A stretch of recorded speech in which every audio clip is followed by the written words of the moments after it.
Hello and welcome to another episode of A Divine Twist. I'm your host, Elizabeth, and per usual, I am stoked to be here today because I have a wonderful human musician, vocalist, brain coach here with us today, Ileana Nikitakis. Welcome to the show. Hi, thank you, Elizabeth, for having me. You are so welcome. It's interesting. The purpose and intent of this channel, it used to be about manifestation and, really focusing on intention. And then lo and behold, I had the opportunity to really explore being open to different experiences of life when I was diagnosed with a rare neurological disorder called cervical dystonia. And as a nurse for 27 years, the heart was always my thing. And as I'm sure we're going to hear from Ileana today, it's interesting how things don't really register or make sense, or we don't really have any interest in something until something happens to us on a very deep personal level, or maybe somebody, our loved ones, has an experience. And so today we're going to talk about brain health. Now, dystonia comes from something in the brain. It's a neurological disorder. And so you don't have to have a neurological disorder for brain health to be really, really, really important. So that's really why I wanted to bring you on today, Ileana. So thank you for being here. We're gonna have so much fun. And can you tell the listeners what is it that you actually do? So, in connection with brain health, I help professional women post-concussion relieve their headaches, brain fog, and exhaustion so they can think clearly and feel like themselves again. Oh my gosh. I heard what stuck out to me was did you say the word concussion? I Okay. did. This is wild because I can think of immediately three women that I know who have had not, they've had multiple. So I feel like this is really, will resonate with so many people. And what does brain health mean to you specifically? That is a good question, and that question actually makes me think because I'm like brain health. So there's so many things that fit under that umbrella of brain health. And then for all of us, it means something different. So I mean, for me, a healthy brain has the ability to function properly, right? And when your brain functions properly, this sounds more complicated than it is, but essentially it optimizes your daily life. Like function properly in life. We have four pillars of health, or I mean, we can interpret this differently, but they're essentially four pillars: mental health, emotional health, physical health, and spiritual health. And of course, we want all of those to be and um, dialed in for our needs, but also values. We want to experience life to our fullest. And that looks different for everyone, right? So it can mean that we're able to have a fulfilling career. It can mean that we can do sports until we reach a high age, or it can mean that we can be there for the people close to us. But there's one like brain health person, Jim Kwik. He says our brain allows us to learn, love, think, create, and even experience joy. So all of those abilities make up our lives. And we often don't realize this until it gets shaken up and we don't have the full ability anymore. Then we start thinking about our brains and how we can find the healthy balance again. So brain health essentially for me means that we are able to live life to our fullest and that we are able to fulfill all those pillars to our needs, which everybody has different needs. So optimize your brain to your life and your needs in life. That is brain health to I me. love that. I love that definition. And being an integrative nurse, holistic, I couldn't agree more because everything is connected, right? And so I love your description of that. Now, of course, we would love to know because there's a story here. So what was your experience? What guided you to be interested more than ever in brain health, Ileana? So, when I was younger, I had nothing to do with health. Like when I was a like young teenager, I was not thinking about it much. But I had migraines and several concussions. We're not talking about one concussion or two. I had until I like at the point that I really got into brain health, I had six concussions. So that essentially catapulted me into brain health because I didn't have a choice. Like life was like, what, four concussions were enough? Here's the fifth one. Here's the sixth one. Now you're interested. It's kind of like you need to look into this. Um, I so yeah, six concussion happened when I was 23. No, I did not play football. I had car accidents, and each car, like two of the car accidents, or the two car accidents where I had concussions, I was like we were rear-ended. One time it was my mom's car when we were traveling, and it was a very short drive. I would say be careful on the short drives, right? My mom never allowed me to sit anywhere without a headrest. And it was this one short drive where we had to transport something, and I did not have a headrest, and I snapped back. So that was when I was like 14 or 15, or even 13, but it was like, young teenager. And then I had a car crash where somebody ran at me at a red stoplight when I was 23. That was the last one, and that one started the whole mess. I swam against the wall twice because I was a backstroke swimmer. I am a swimmer, so yeah, swam against the wall twice. Somebody threw a rock at my head, and I broke my jaw when I was 11.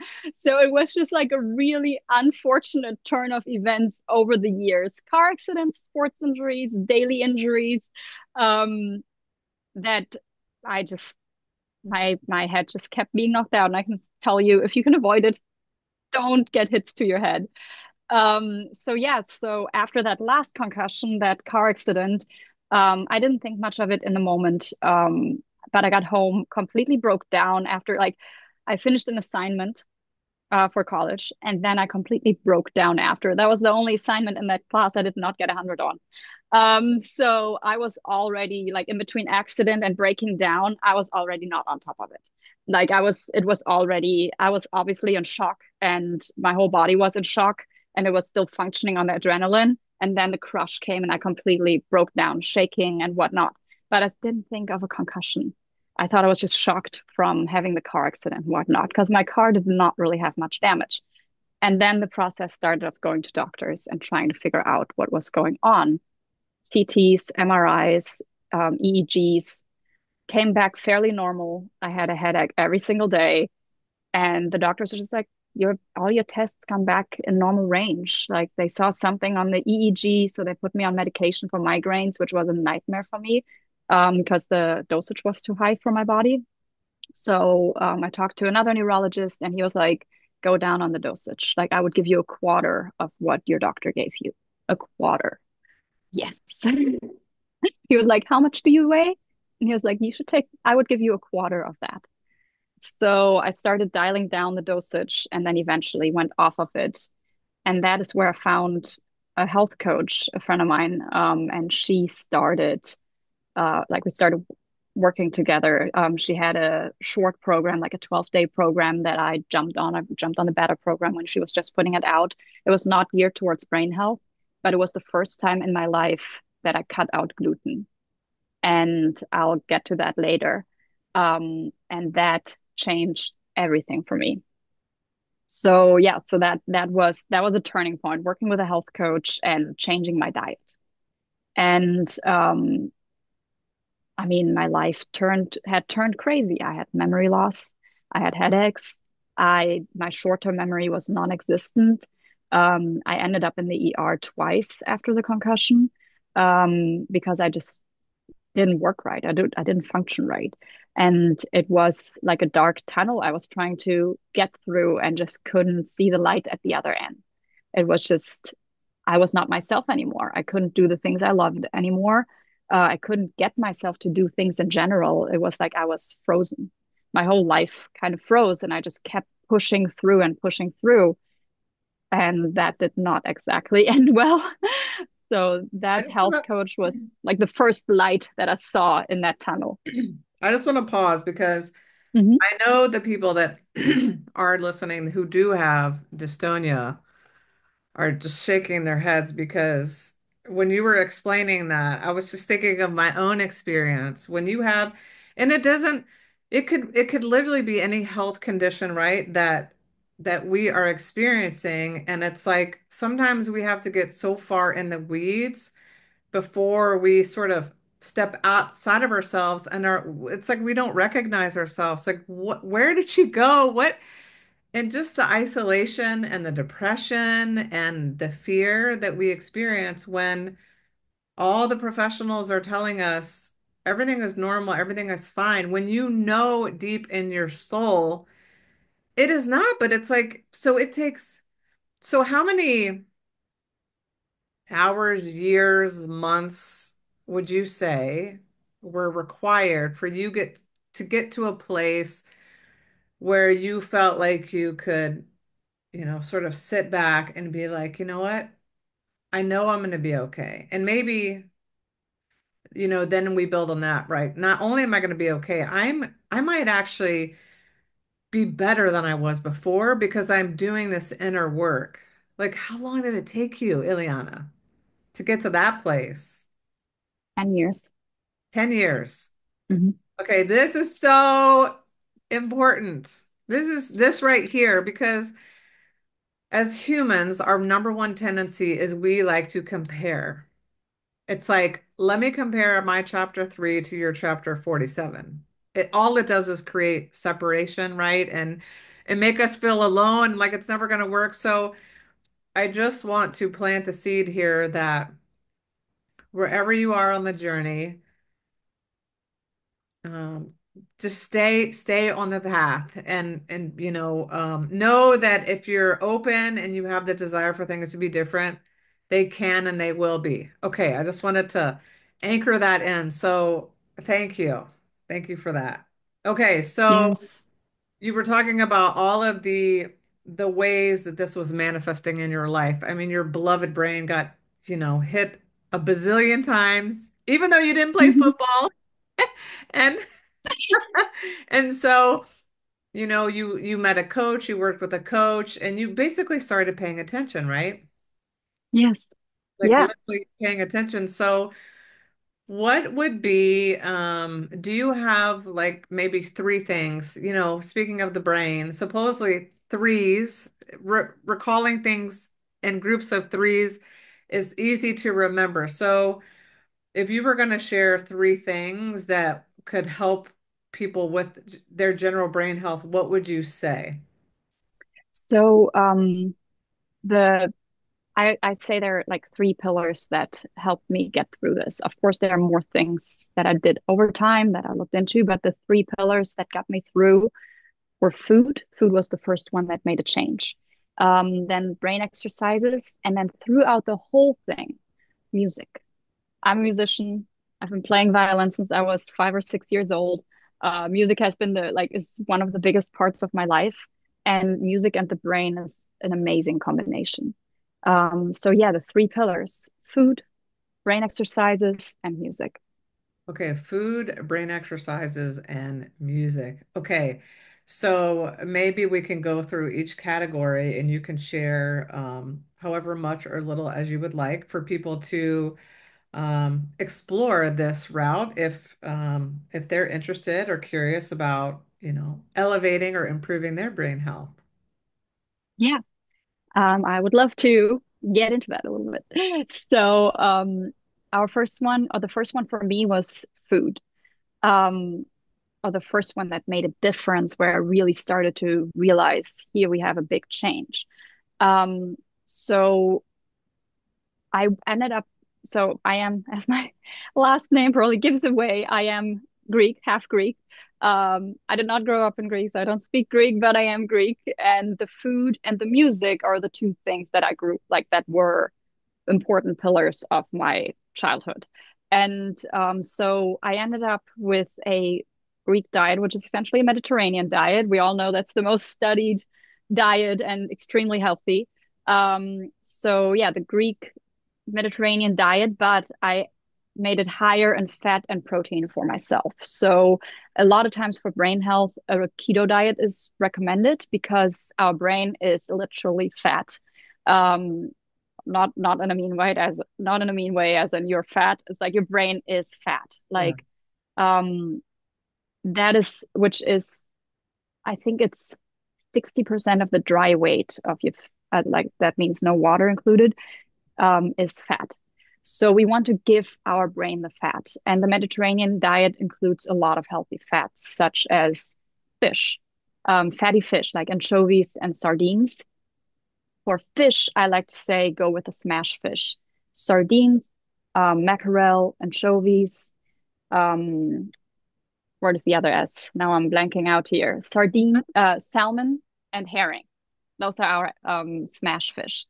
Um, and then avocado is great. Olive oil is great. Um, those are our main fat sources, I would say, or my main fat sources. There are more great fat sources for the brain, but those are my main ones. Plus nuts and seeds, like walnuts, for example. Think about walnuts in that way. When you open a walnut really nicely and you like take it apart without breaking it, it looks like a little brain. Totally So does. yes, so Yeah. it's great for your brain. The little nut that looks like a brain is great for your brain. So keep that in mind. That makes it easy to remember walnuts. Um, and so those are the fatty like the fatty parts for your brain that are important. Then we have, yeah, I already mentioned avocado. Um, we want to add in vegetables. We want to have the fiber. Best I for me it was, and we all have to try what works for us. For me, the low glycemic vegetables worked great. So a lot of greens, like spinach. I ate a lot of spinach. Um, dark leafy greens for salads. Um, kale was good for me too. So all those like green things, also green things like zucchini. Um, anything you can think of, like green things, get them in. Then we have, let's see, what else do we have? Um, other like vegetables and things that I love adding in are bell peppers and tomatoes, but be careful with those. For some people, they are too much because they fall in the nightshade family. So it depends on how your stomach is, how healed your gut is. If your gut is fine and your body can handle nightshades, go for it. If you realize you get bloating or a little bit of like nasal drip when you eat those, or you get a headache, leave them out. Like go listen to your body. That is all I can say. Listen to your body. Um, like I mentioned earlier, so there are a few things that I had to throw out for a while, and some things had to stay out. So the things to really cut out are gluten, dairy, processed sugar, and chemicals and additives. Those are the ones I really had to completely cut out. I added all of those back in. Dairy, I have a little bit of cheese here and there. I do better with goat cheese and sheep's cheese. But if I have a little bit of cow's cheese here and there, I'm okay now. Like I'm fine.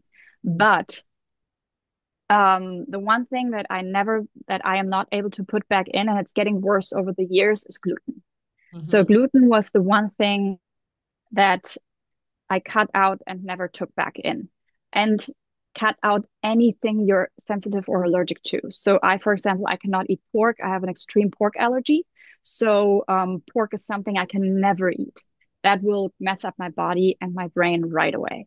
It will give me an immediate reaction. So anything you react to, even if they say avocado is great for your body, it's great for your brain, but you eat it and you don't feel well, do not eat it. Like, just, it doesn't matter what others say. If it makes you feel bad, leave it out. For me, for example, that's aloe vera. I can't, like they say, after a sunburn, put aloe vera on your skin. If I put that on my skin, I break out. So that is not an option for me. So go with your body, listen to your body. That is rule number one in my book. Always listen to what your body tells you. So yeah, gluten. Let's come back to the gluten.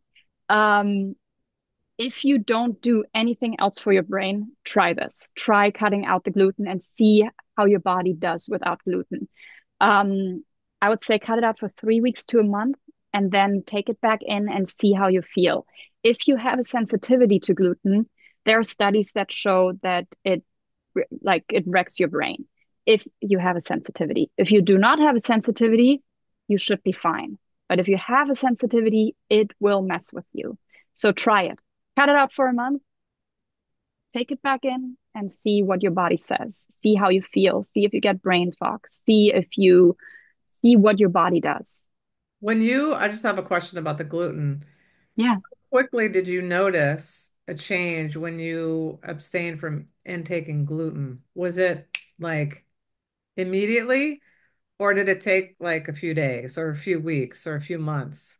So I went on a 12-day detox, and that was the first time that I cut out gluten. 12-day detox was not an extreme one. It was not like a juice cleanse or something. It was 12 days of first 5 days were vegetarian.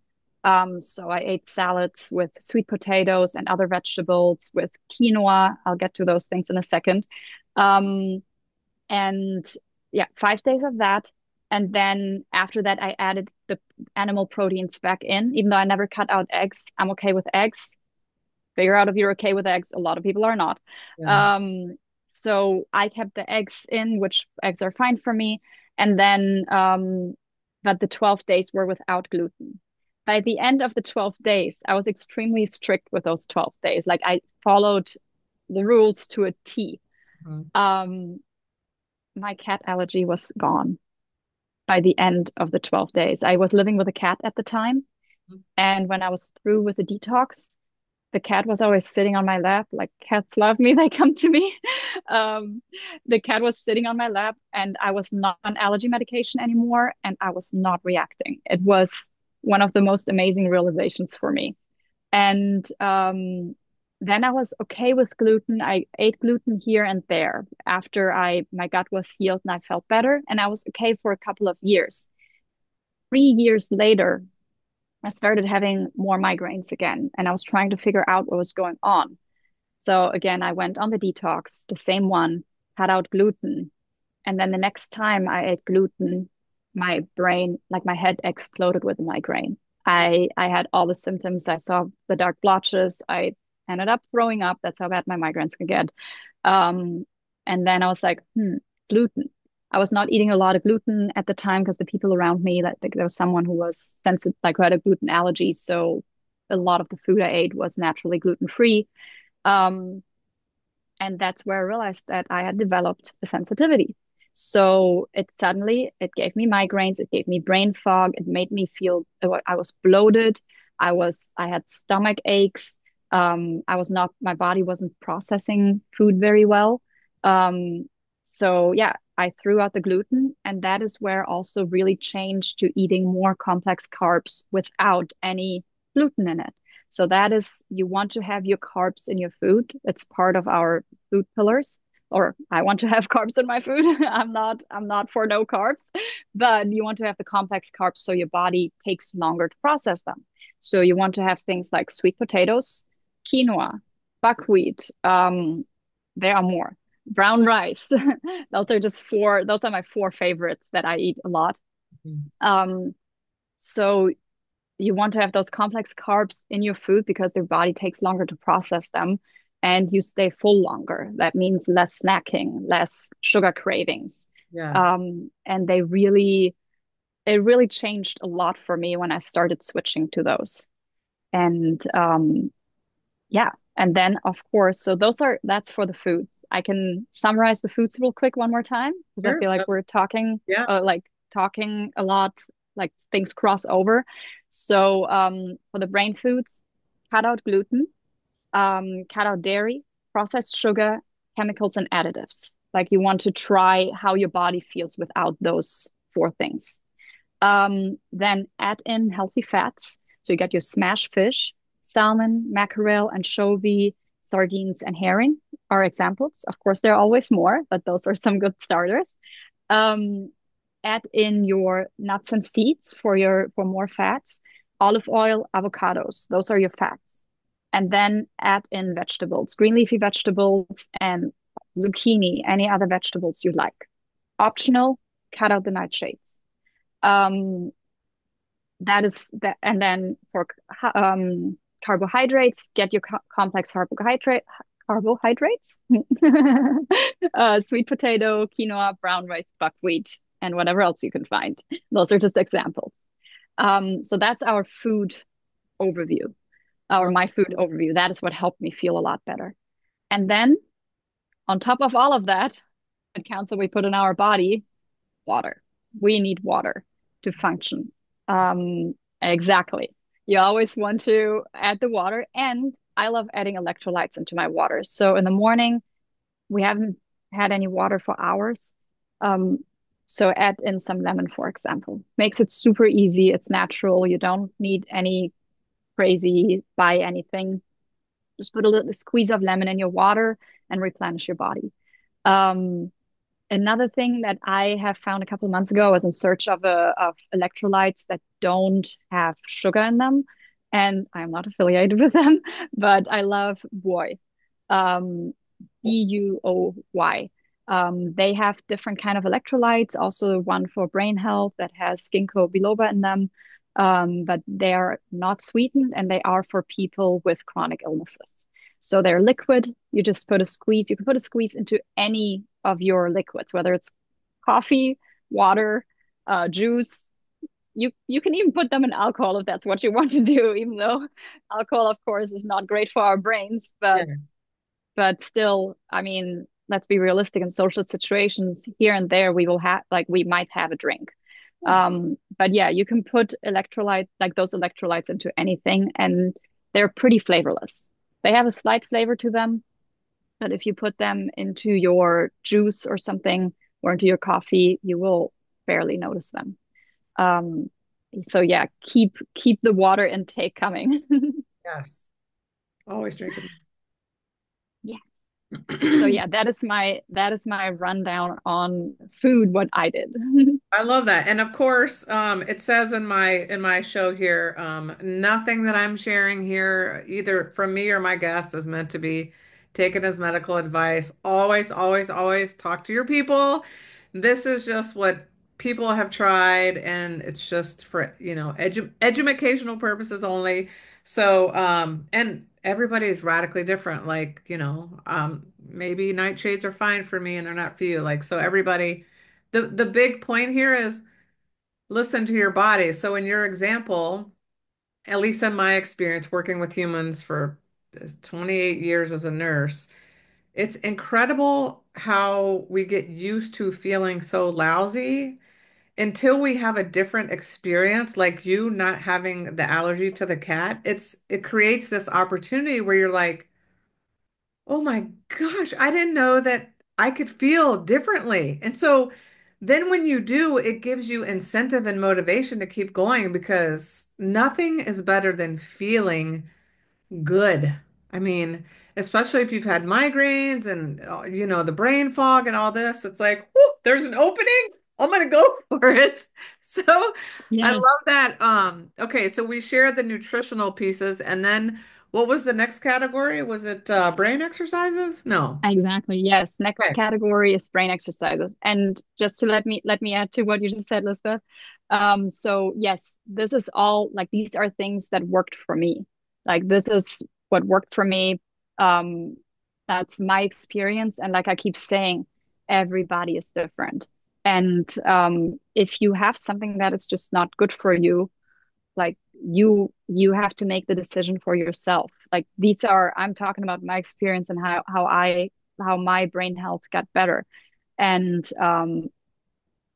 for some reason I fall right into the studies where they say Mediterranean diet is so healthy for you, right? We hear this all the time, see articles about it all the time. And that is what I grew up with. I grew up eating a Mediterranean diet and it still worked for me. But find what works for you. For you, it might be a vegetarian or vegan diet, which I've tried and it didn't work for me. Everybody is different, not in like literally every body, like every person is Yeah. different. So we really need to listen to ourselves and to always be in conversation with your doctor. Yeah. Always make sure that you talk to your doctor to your health professional about what is right for you. That is extremely important. And through all the years with the brain health, like finding my way, I regularly went to the doctor. I regularly had my normal checkups and everything.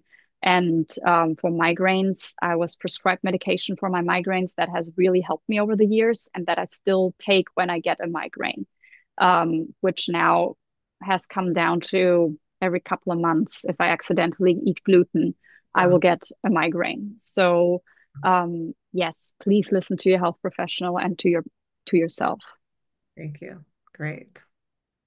Yes, that moves us on to brain exercises. One of my favorites.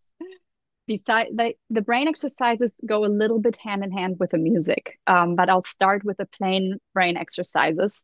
So there are several. I came in my listening to podcasts, reading books about brain health when I was trying to fix my own brain. Not that it was broken, but when I was trying to fix my own brain or optimize my brain health, as I like to say now. I came across Dr. Titus Chiu. He's a functional neurologist. Um, and he himself had concussions. And that's how many of us end up in brain health. We injure our brains or get neurological conditions.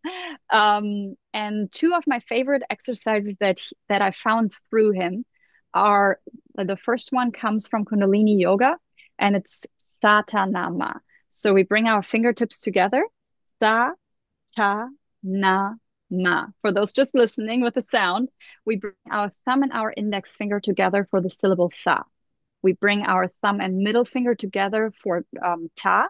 We bring our thumb and ring finger together for na, and then our thumb and pinky for ma.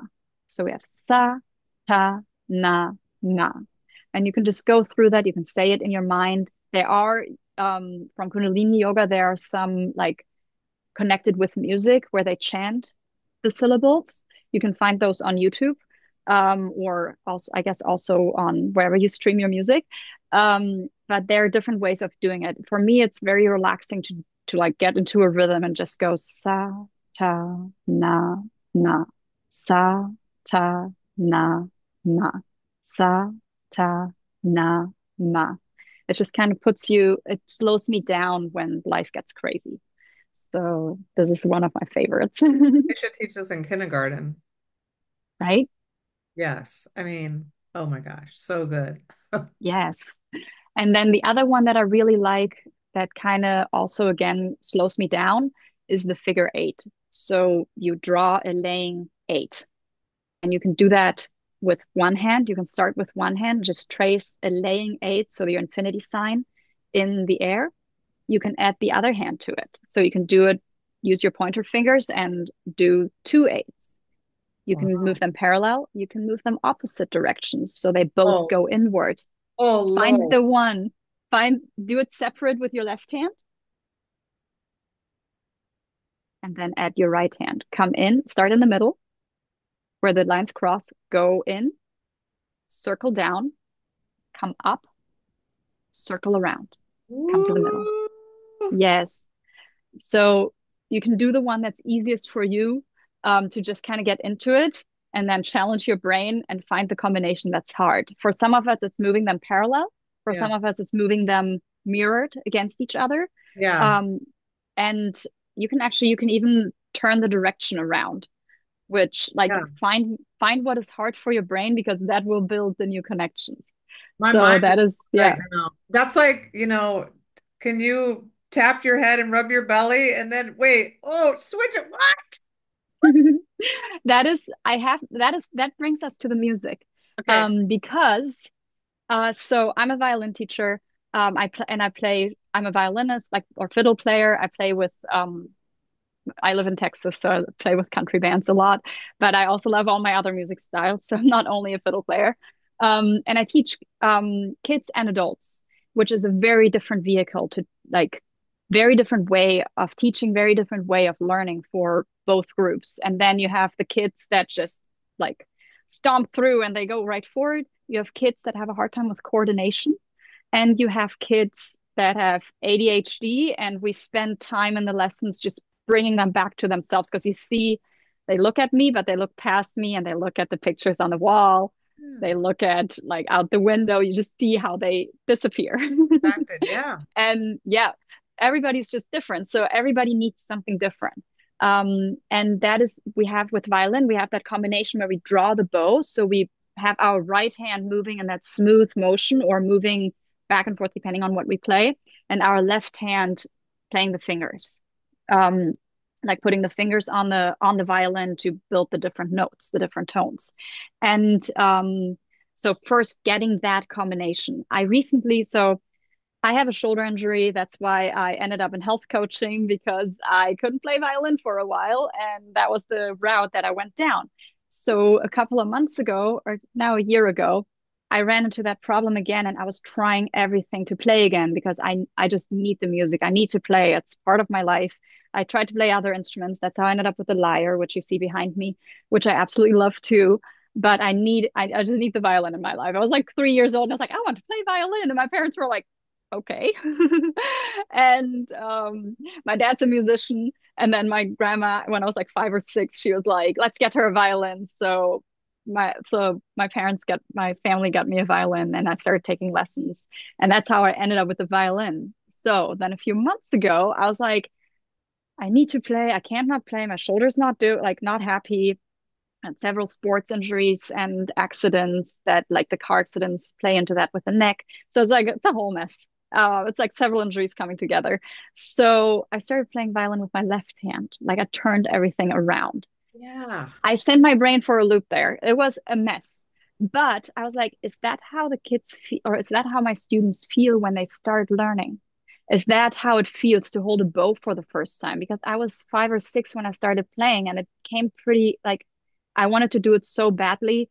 I don't remember it being hard as kids. Like we don't think about things being hard. If we want to do something, we just do it. Like a kid that starts walking, it's gonna fall down and stand back up until it can walk because it wants to be like the others. It wants to walk, right? And that is what it is was for me with violin. I just wanted to do it, so I learned it and I just went through with it. And but then when we're older, or if we like depending on how we are as kids, that's not how it works. So suddenly I was holding my bow with my left hand and it felt the whole time like I was going to drop it, or I would cramp up my hand, and I was like, oh, this is different. So it kind of gave me an insight into how the kids feel. So I started like having more games with them, like holding balls, squeezing toys, like having all kinds of different options with like giving them a feel for their own body. Because the thing is, we have the two different movements we need. And then tell me, how many times do you hold? I'm going to describe it for the people who are just listening. How many times in your life do you just hold up your left hand and your right hand in front of you, where the right hand points down? So you have your arm up in a 90-degree angle, like your elbows in a 90-degree angle, hand faces down and is hanging pretty loosely. And your left hand, you look at the palm of your left hand. How many, like as if you were looking at a book, how many times in your life have you stood like this? Only if you played a violin, probably. I was going to say, So never.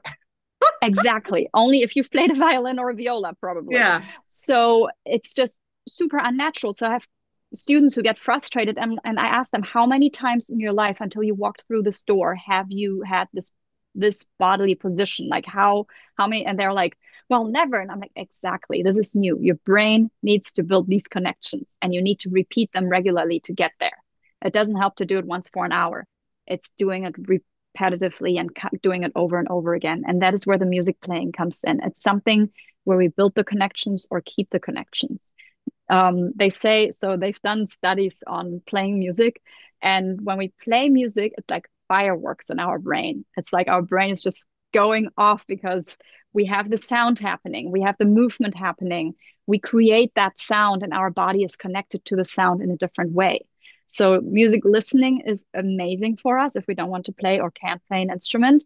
But then when you start learning an instrument and you start playing, it's amazing. And let me tell you, since most people listening here are probably adults and not kids, you can start playing music as an adult. I have several students who are adults and they start playing. Yes, it might take you longer and you'll take a different path, but Are you playing, like, what are you playing for? Ask yourself, what is your goal with playing an instrument?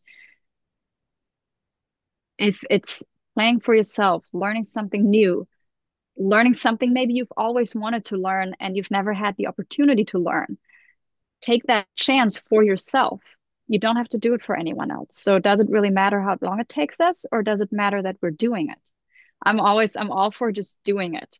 Mhm. And it's wonderful to see how the adults, I think I have 4 or 5 adult students right now. I have around 30 to 35 violin students, and 4 to 5 of them are adults. And it's amazing to see like their learning path is so different from the kids. And it's just beautiful to see how some of them are coming back to violin after having played in middle school or high school.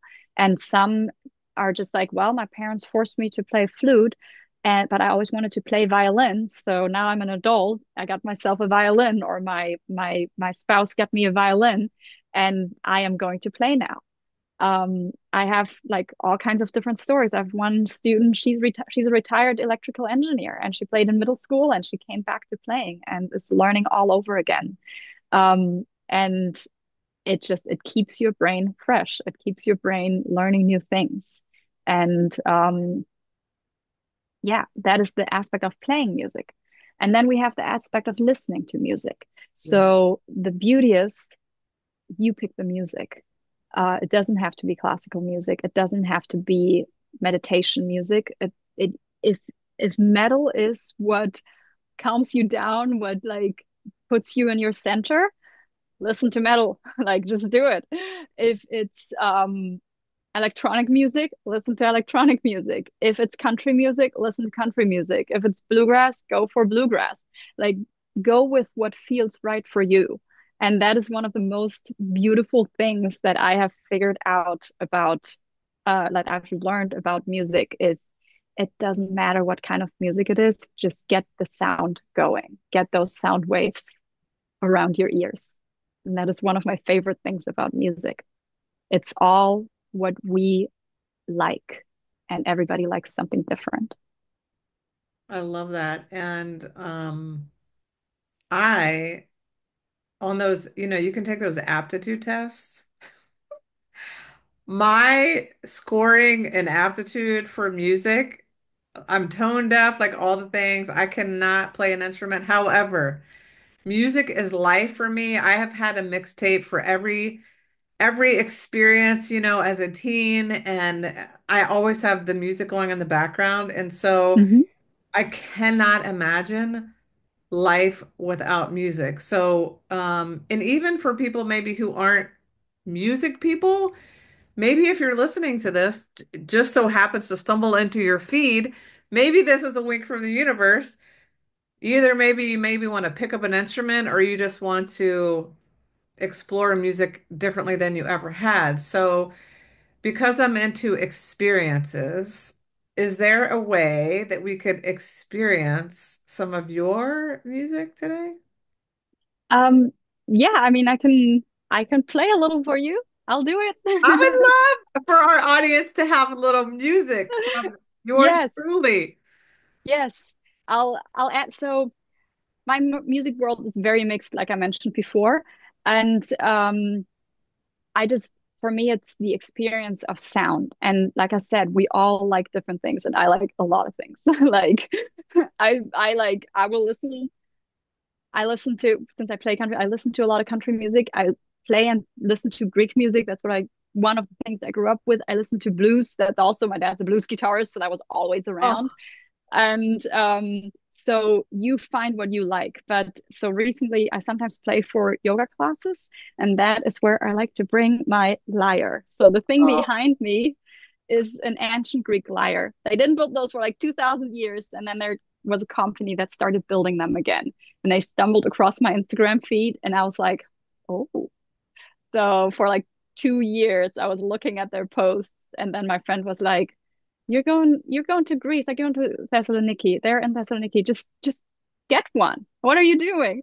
So how life goes, my dad's friend who he used to play, like who he always played music with, um, knew one of the guys, one of the like owner's sons who works for the like who they all it's a family company.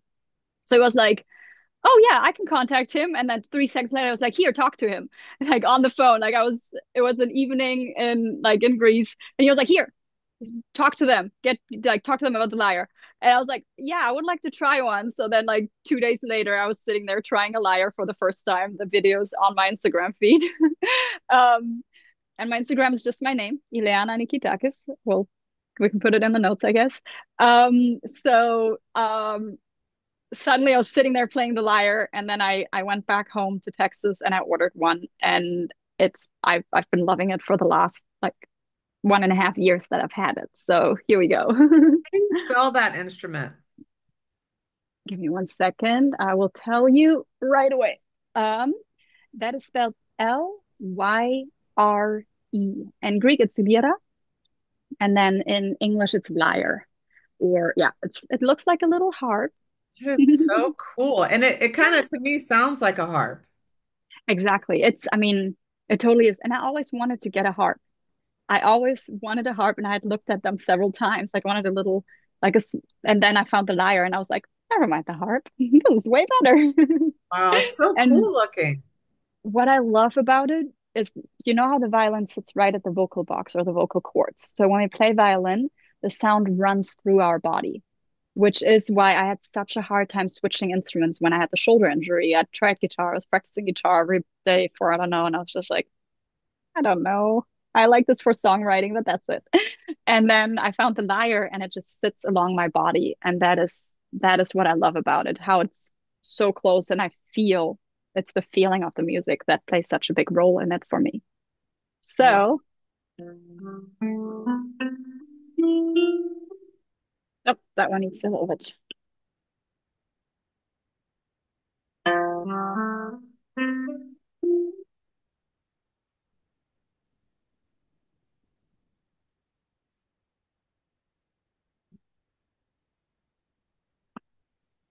This will work. All right. Yay. Thank you. This is like a mini concert.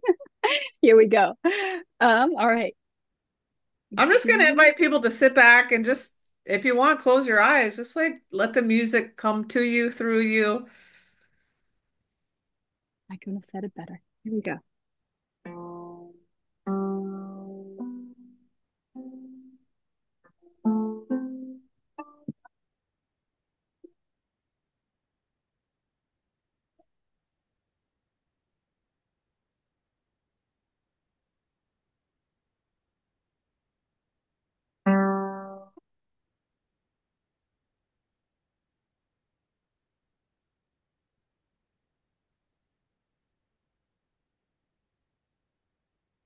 That's so weird. I can't hear it. You cannot. Okay. Let me see. Zoom Um, settings. yes. All right. Um, let's see. Go. You might have to do this because you are the host. So give me 1 second here. Um, I have to think about this for a second. They changed how everything looks. Um, we might have to do a little recording and just add it in there. Okay, that's fine. That's easy enough. I mean, a few of the sounds came through. Good. Um,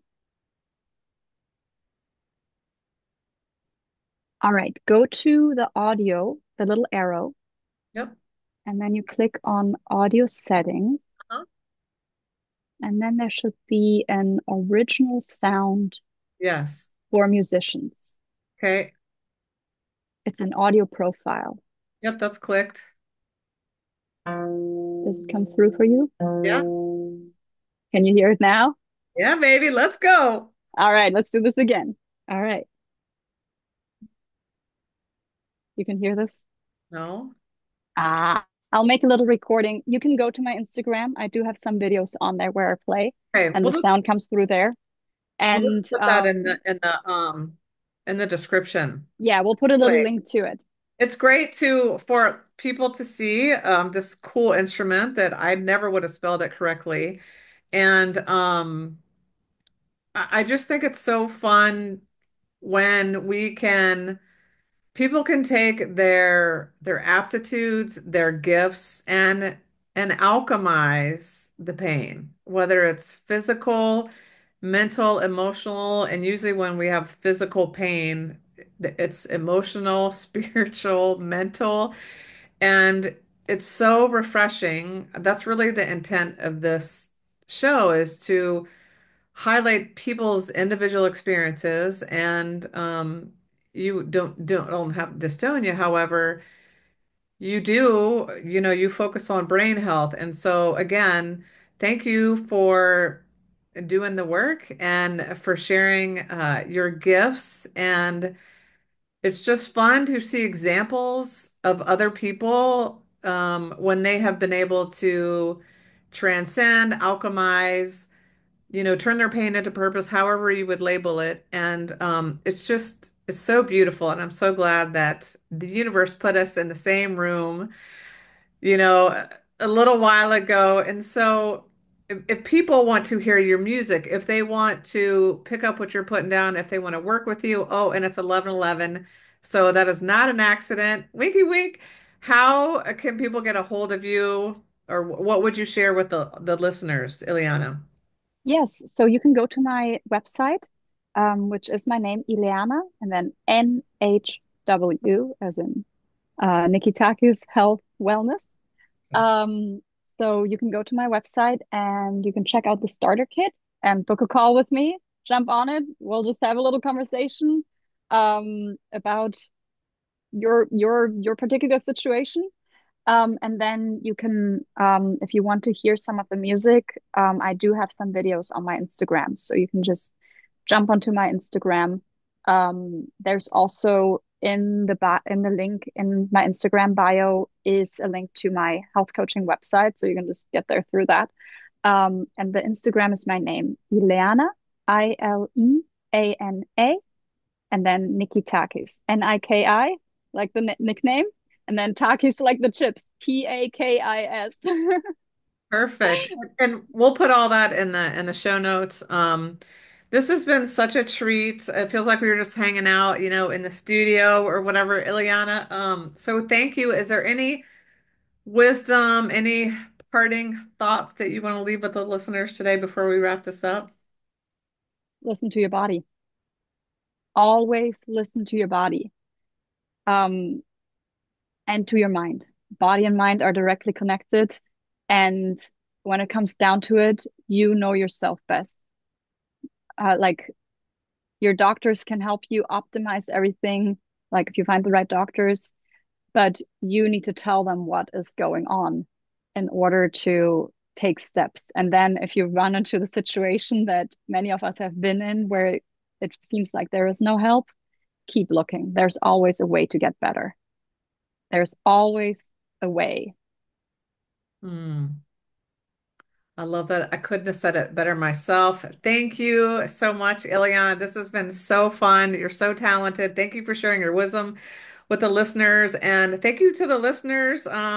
Please, if this resonates, give it a little thumbs up, share it with your peeps, mo meeps, and of course, subscribe to the channel so you will get the updates when they come in. So until next time, listen to your mind, listen to your body, and above all else, have some fun. All right. Ciao for now. Thanks, I thank Ileana. you. Bye.